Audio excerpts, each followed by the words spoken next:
কেমন দুপুরে যাচ্ছু? তাহিরপুর আমার তো যাওয়া লাগলো নি। তুই চ বন্ধু আজকে রাস্তা ফাঁকা আছে, একটু গাড়ি চালাবে তুই? না না, তুই গাড়ি আজকে চালাইস না, আরেকদিন চালাইস। রাস্তা ফাঁকা দে, বিশের তুলে চালাবো নি। দে দে নাম।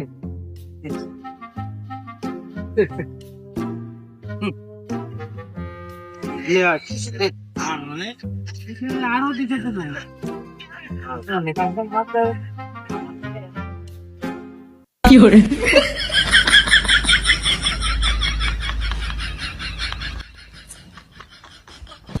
হ্যালো, ডাক্তার সাহেব, আমি হ্যাঁ হ্যাঁ 3টা বেড রেডি রাখেন। হ্যাঁ মোটরসাইকেল অ্যাক্সিডেন্ট কেস। মনে করেন যে গাড়ি যাতে যাতে রাস্তার সাথে মেরে দিছে, একবারে হাত পা করোনা হয়ে গেছে, কারো মাথার হিল্লু মারা গেছে, একবারে মেসাকার একটা অবস্থা। 3টা বেড রেডি রাখেন, সর্বোচ্চ 20 মিনিটের মধ্যে আমরা আসিফতি। হ্যালো আব্বা, বিষয় হলো আসসালামু আলাইকুম। আর যা জীবনে ভুল করেছি মাপ টাপ করে দিয়েন। আপনার সাজেশন মতন তো আমি চলাফেরা করিনি, জীবনে চলার পথে তো অনেক কিছুই হয়, যে এটাও হয়ে গেল। আমি আজকে অ্যাক্সিডেন্ট করতে পারি, হাত পাও নাও থাকতে পারি, মরেও যেতে পারি। বাস কাজ কাটা লাইলে কাটা হেল দেন, আর আমার মায়েকে একটু বললেন আমি আজকে নাও থাকতে পারি, পরলোক গমন করে করে ফেলতে পারি।